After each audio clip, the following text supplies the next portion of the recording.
just been asked is yes. Thank you, Father Ross, for reminding me of my responsibilities. I wasn't recording again, but it's all right because we haven't missed anything except a lot of preamble about Spanish saints, which you're going to get next week anyway. So it's all good. So without further ado, Julie, Ruth, the floor is yours. Okay. Right, thank you. It's a pleasure.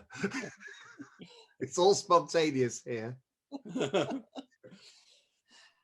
Right, the format this evening is I've prepared a PowerPoint giving the background and history of the community, and then Ruth's going to fill in with her experience as we go along. So the Taizé community, if you don't already know, is an ecumenical Christian monastic fraternity based in Taizé in Burgundy in France, which is just north of Lyon. That's it. There, if you can see the arrow, that's roughly where it's situated. It was founded by Roger Schultz, who was born in 1915, and he was the son of a Calvinist pastor. And at the age of 25, he left his home country of Switzerland to go and live in France, the country his mother came from. For years, he had been ill with tuberculosis, and during his long convalescence, he had felt the call to create a community. At the time, Schultz wondered what it really meant to live a life according to the scriptures, and began a quest for a different expression of the Christian faith. Because his native Switzerland was neutral and less affected by war, Schultz felt as if France would be the ideal place for his vision, seeing it as a land of poverty, a land of wartime suffering, but a land of inner freedom. And he eventually settled in Taizé, which was a small isolated village, which was close to the then demarcation line, which was dividing France at the time. So it was well situated for sheltering refugees fleeing the war, as he had the conviction that he should come to the assistance of people going through that ordeal. In Taizé, thanks to a modest loan from his parents, Brother Roger bought a house with outlying buildings that had been uninhabited for years.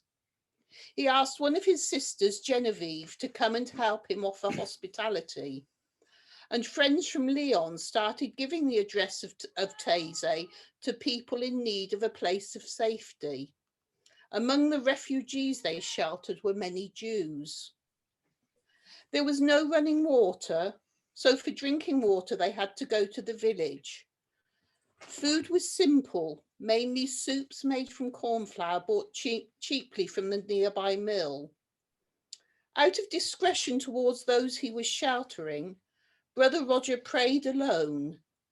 He often went far from his house into the woods, so that none of the refugees, Jews or agnostics, would feel ill at ease. And Genevieve explained to each person in the house that those who wished to pray should do so alone in their rooms. Brother Roger's parents, knowing that their son and daughter were in danger, asked a retired French officer who was a friend of the family to watch over them. And in the autumn of 1942, they were warned that their activities had been found out and that everyone should leave at once. So they went back to Geneva, and that it was there Brother Roger lived and began a common life with the first brothers. Earlier in 1941, Brother Roger had published a few small brochures outlining several facets of a Christ-centered communal life together. These brochures prompted 2 young men to apply, and soon followed by a third. And they all lived in Switzerland in a flat owned by Roger's family. Over the next few years, several other men would join the community. And they were eventually able to return to Taizé in 1944 to begin a new life together in the French countryside. In 1945, a young lawyer from the region set up an association to take charge of children who had lost their parents in the war. And he suggested to the brothers that they should welcome a certain number of them to Taizé. Obviously, even in those days, a men's community could not receive children. So Brother Roger asked his sister Genevieve to come back to take care of them. On Sundays, the brothers also welcomed German prisoners of war who were interned in a camp nearby. Gradually, other young men came to join the original group. And on Easter Day 1949, there were 7 of them who committed themselves together for their whole life in celibacy and to a life together in great simplicity. During the winter of 1952 to 1953, Brother Roger wrote the Rule of Taizé, expressing for his brothers the essential that makes the common life possible. In the years that followed, others joined, and in 1969, a young Belgian doctor became the first Roman Catholic to pledge his life to the Taizé community. More brothers from Reformed, Anglican and Catholic backgrounds joined the community, and soon the brothers were making trips to take aid to people in both rural and urban areas. They began forming fraternities of brothers in other cities, and they sought to be signs of the presence of Christ among men and bearers of joy. In 1951, the brothers lived for longer or shorter periods in small fraternities among the poor in India, chiefly in Calcutta, in Bangladesh, the Philippines, Algeria, Brazil, Kenya, Senegal, and the United States, chiefly in New York City. Today, the Taizé community is made up of over 100 brothers, both Catholics and those from various Protestant backgrounds, coming from around 30 nations. But by its very existence, the community is a parable of community that wants its life to be a sign of reconciliation between divided Christians and between separated peoples. Life in Taizé is centered on prayer, following the Benedictine tradition of prayer and work, with all pilgrims being expected to play a full role in community life, joining in cleaning and cooking and all the other tasks for the benefit of all. The brothers of the community live solely by their work. They do not accept donations, and in the same way, they do not accept personal inheritances for themselves. The community gives them to the very poor. Certain brothers live in some of the disadvantaged places in the world to be witnesses of peace there, alongside people who are suffering. These small groups of brothers in Asia, Africa, and South America share the living conditions of the people around them. They strive to be a presence of love among the very poor, street children, prisoners, the dying, and those who are wounded by broken relationships or who have been abandoned. Over the years, young adults have been coming to Taizé in ever greater numbers. They come from every continent to take part in weekly meetings. And nowadays, Sisters of St. Andrew, an international Catholic community, which was founded 7 centuries ago, Polish Ursuline sisters, and Sisters of St. Vincent de Paul take on some of the tasks involved in welcoming the young people. Church leaders also come to Taizé. The community has thus welcomed Pope John Paul II, the Ecumenical Patriarch Bartholomew of Constantinople, metropolitans and bishops of different Orthodox churches, 4 archbishops of Canterbury, the 14 Lutheran bishops of Sweden, and countless pastors from all over the world. From 1962 onwards, brothers and young people sent by Taizé went back and forth continually to the countries of Eastern Europe with great discretion to visit those who were confined within their frontiers. Brother Roger died on the 16th of August 2005 at the age of 90. He was stabbed to death by a mentally ill woman during the evening prayer service. Since then, Brother Alwal, whom Brother Roger chose as his successor many years ago, has been the prior of the community. After more than 60 years of life in the Taizé community, Brother Roger opened his heart to readers in his book, God is Love Alone, and he shares the essentials of his thinking that lie at the heart of Taizé: trust, simplicity, and joy. And in it, it says, as it shows on the screen, since my youth, I think that I have never lost the intuition that community life could be a sign that God is love and love alone.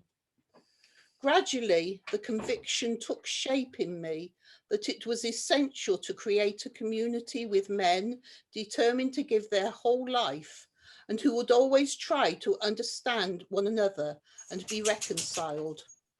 A community where kindness of heart and simplicity would be at the center of everything. In simple but striking words and images, Brother Roger tells how the inner life of prayer and acts of human solidarity flow from one and the same spring. That is God, who never gives us anything less than all his love. Every year, tens of thousands of young pilgrims flock to the small village in Taizé to share in the community's way of life. Prayer and silence are at the heart of the Taizé experience. Young people from every corner of the globe are encouraged to live out the Christian gospel in a spirit of joy, simplicity, and reconciliation. Ecumenism is the key to Taizé's appeal, making it a magnet for people of many different cultures and traditions. As a teenager, our daughter Ruth was able to visit Taizé twice with a group of young people from St. Francis Church in Dudley, and she has agreed to share her thoughts about her visits. Right. As Mum has said, I was privileged enough to go to Taizé when I was about 17 and 18. I went there. I visited Taizé 2 years running with a church from Dudley. When we got, it was a Sunday to Sunday pilgrimage, but it took us, I think, a day or so to travel there. We all camped in a large field around the church and monastery. There was around 10,000 young pilgrims. The days were very structured and very simple way of living. In the morning, the bells would chime to call us to prayer around about 8 o'clock for morning prayer. Everyone would come together with the brothers in the church, and the brothers would sit towards the front, as you saw in one of the pictures Mum just had on the slides. They'd sit in the middle, and everyone else would gather around them. The services would be said in several different languages because of the big cultural languages there was. After breakfast, we would meet in a large national groups where the brothers of the community would introduce a Bible reflection. and it would either stay in a large group or we would split off in several small groups to discuss or have some time of quiet for reflection. At midday, the bells would chime to prepare for the midday prayers. Lunch would be very basic lunch. It would consist of vegetarian or a fish dish. During the afternoon, there would be a chance of doing small international groups, and it would also be time to do work and groups, as Mum said earlier in there, would be expected to do cleaning, cooking, and jobs like that. And preparing food for meal times. From Tuesday, there would be evening workshops to join in. I can't really say what the evening workshops were because it's been nearly 20 years since I went, but there was lots of different workshops you could do, and evening prayer would be around 8:30 when the bells would chime, and there would be a vigil with songs in the church followed by the night of silence. The songs were very short and structured. The words would repeat over and over, which helped you meditate and bring you closer to God and listen to Him during the singing. On a Friday evening, after prayer, there would be prayers around the cross, and Saturday evenings, there would be prayers with candles to celebrate the Paschal mystery. As Sunday is a normal day, people arrive and depart from Taizé. It is a very simple day with breakfast, the Eucharist at 10 a.m, then lunch, and an afternoon would be a time when you'd pitch your tents and have supper at 7 and then evening prayer. During my time in Taizé, we managed to explore the village slightly. We could take a walk down to the silent garden where we could sit along on the bridge, in the little chalets or on the grass, where you could sit in silence, meditate, read. It was a very peaceful place to be. There was even a natural spring that tumbled down into the lake.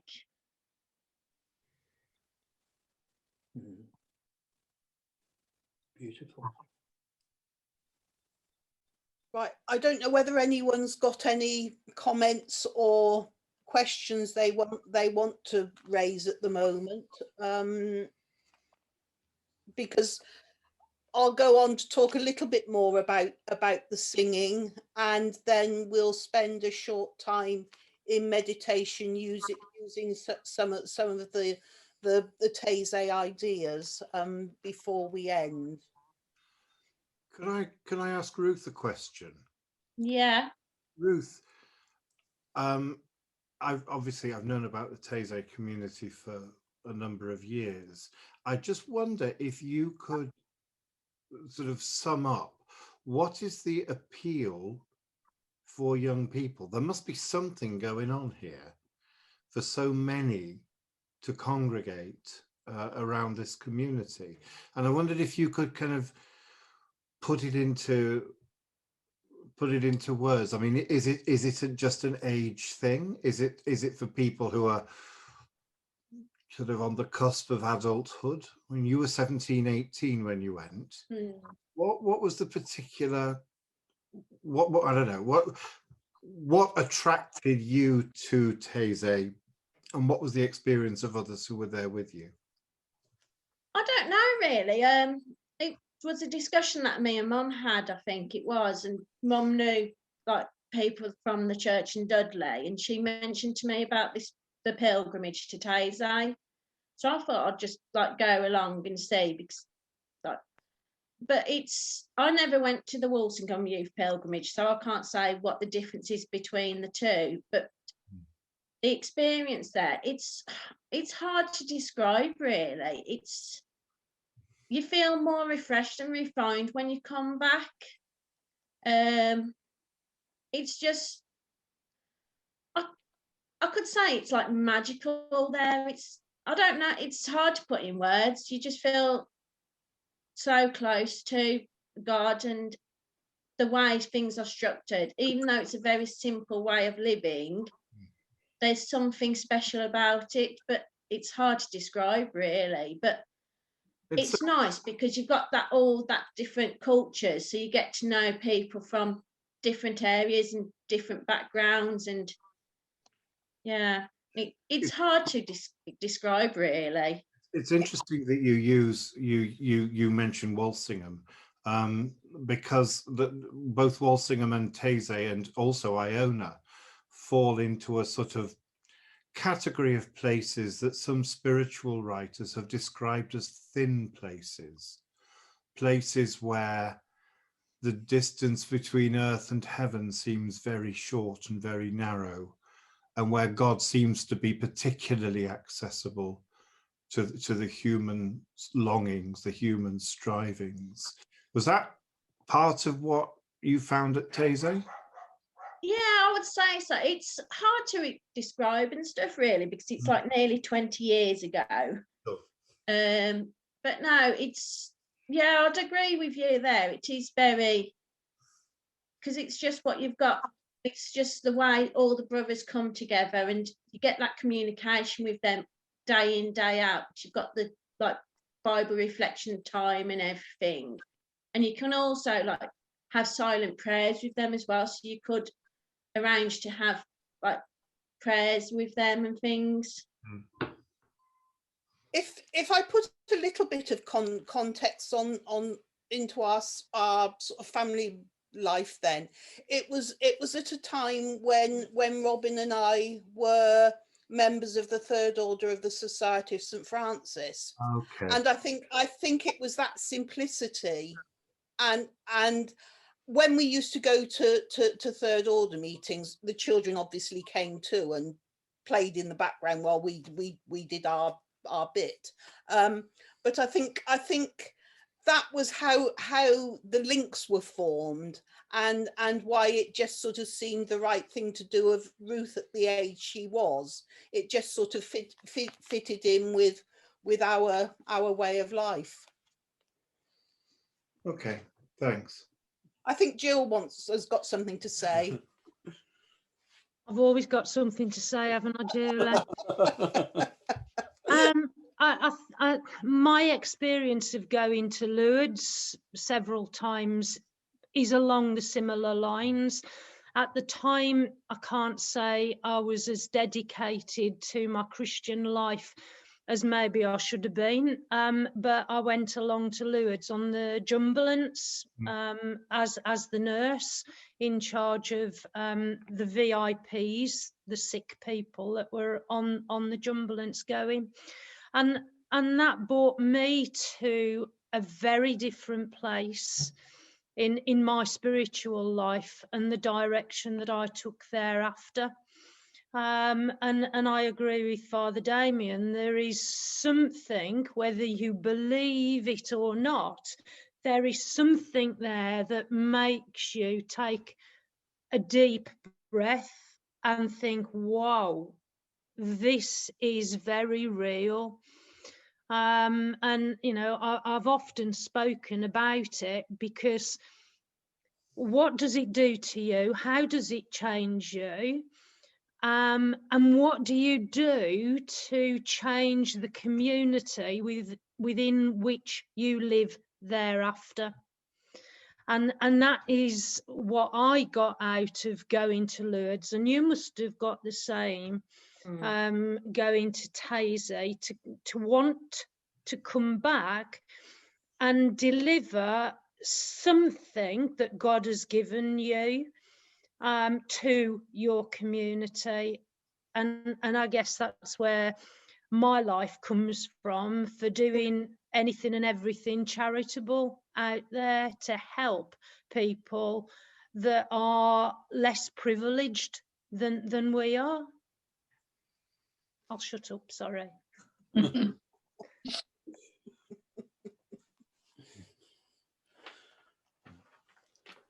Right, I'll ask Robin to go back to the PowerPoint.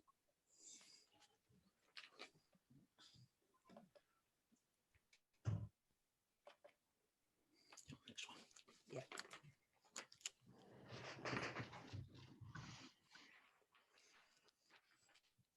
as Ruth said when she was talking, singing is one of the most essential elements of the worship at Taizé. Short songs repeated again and again give it a meditative character. Using just a few words, they express a basic reality of faith, quickly grasped by the mind. As the words are sung over many times, this reality gradually penetrates the whole being. Meditative singing thus becomes a way of listening to God. It allows everyone to take part in a time of prayer together and to remain together in attentive waiting on God without having to fix the length of time too exactly. These songs also sustain personal prayer. Through them, little by little, our being finds an inner unity in God. They can continue in the silence of our hearts when we are at work, speaking with others, or resting. In this way, prayer and daily life are united.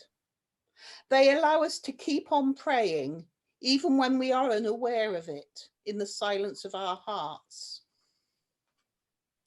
Over the past few years, forms of Taizé worship have been used, certainly at St. Stephen's, as part of the monthly cycle of Sunday evening worship. And more recently, Taizé music has been played during the period the church has been open for personal prayer before the Blessed Sacrament during this pandemic. I have found this invaluable and find that often my own words are not needed for prayer.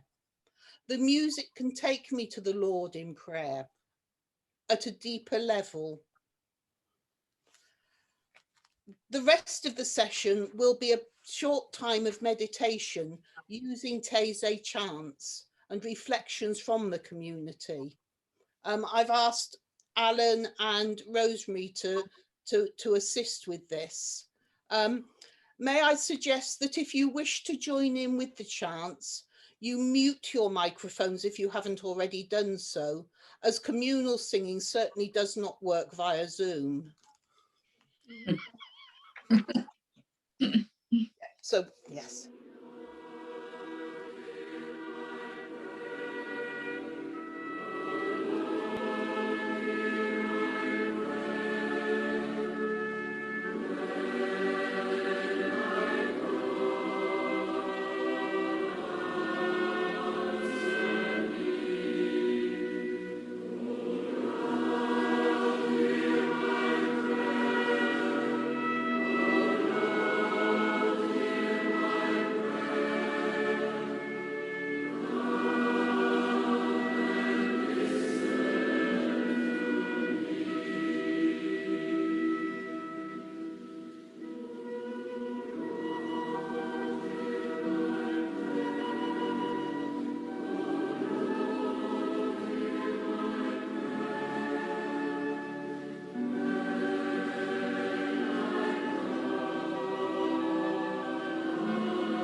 When you're ready, Alan. A reading from the Holy Gospel according to John.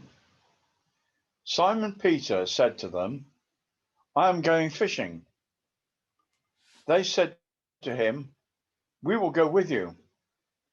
They went out and got into the boat, but that night they caught nothing. Just after daybreak, Jesus stood on the beach, but the disciples did not know that it was Jesus. Jesus said to them, children, you have no fish, have you? They answered him, no. He said to them, cast the net to the right side of the boat, and you will find some. So they cast it, and now they were not able to haul it in, because there were so many fish. That disciple whom Jesus loved said to Peter, it is the Lord. When they had gone ashore, they saw a charcoal fire there, with fish on it and bread. Jesus said to them, bring some of the fish you have just caught. So Simon Peter went aboard and hauled the net ashore, full of large fish, 153 of them. And though there were so many, the net was not torn. Jesus said to them, come and have breakfast.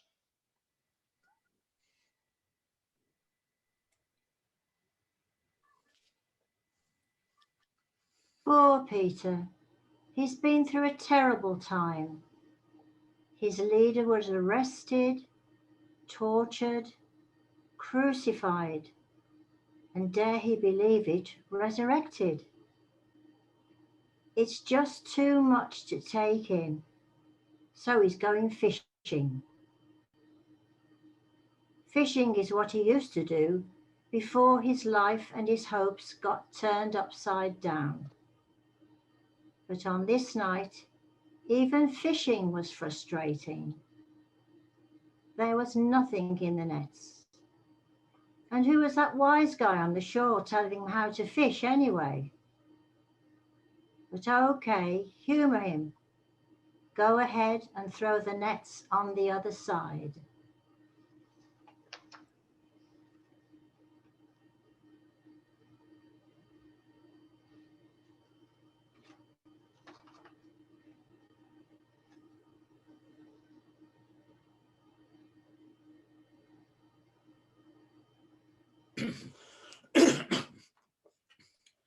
Can you identify with Peter?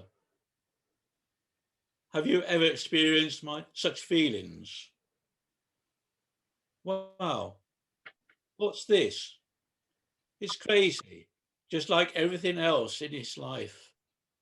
No, it's the Lord turning things around again. How can this be? Peter and the disciples went from despair of loss to the joy of abundance. Their nets were so filled they could easily have broken, but they held all that Christ had given. In the midst of the craziness, Jesus was there, filling their nets, filling their hunger, filling their lives. But first, they had to cast their nets to the other side. In the midst of their crazy life, are you trusting Jesus? What would you talk to Jesus about over breakfast?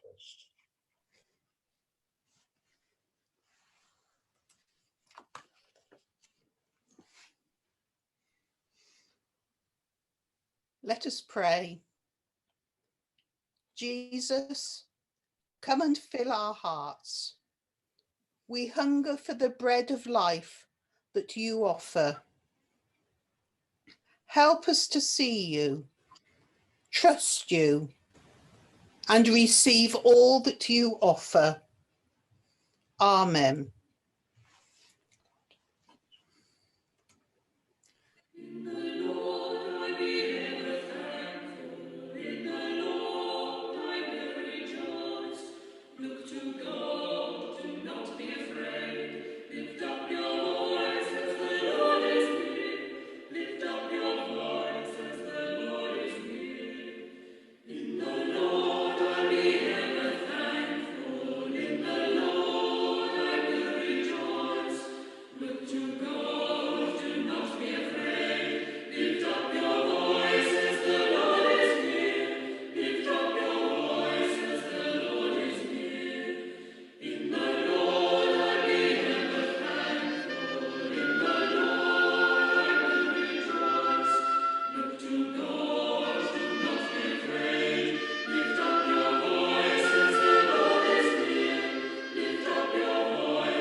Right, and that's it.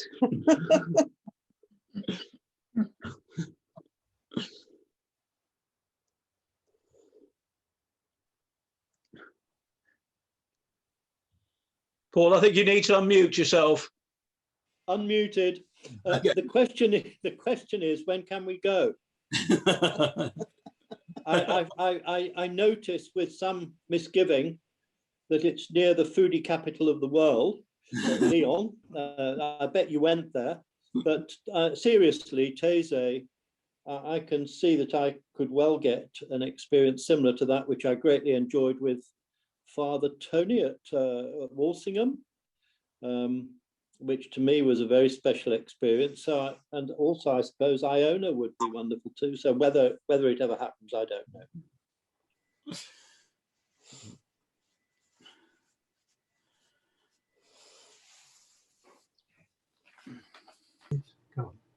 That was lovely, Julie. Thank you very much. You have other friends who have been also in that similar experiences.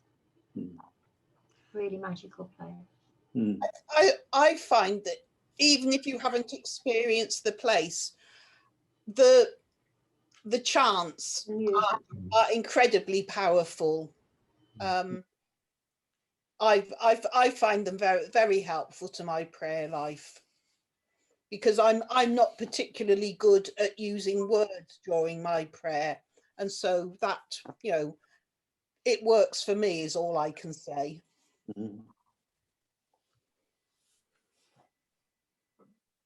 We think you made a wonderful job of it anyway. You can't see him there, he's hiding. But I can assure you he keeps a beady eye on proceedings. It's very worrying.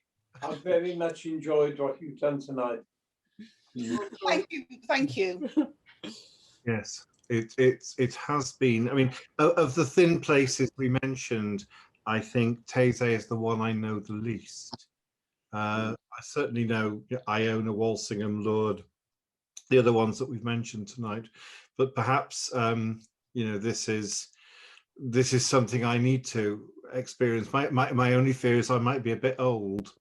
I was going to say, we'll get a youth group, we'll get children together when they're a bit older, and then we can all go again. To be honest, I'd like to take Zoe and Thomas there, to experience it.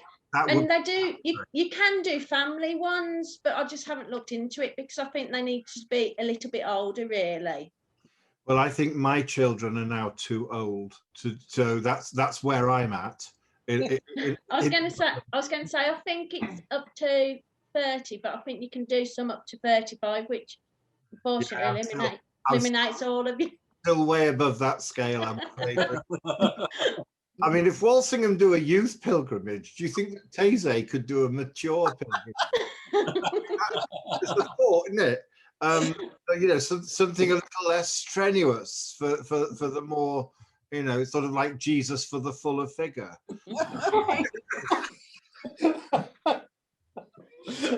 Nice, isn't it? But seriously, that's been absolutely brilliant, much better than what I was going to do.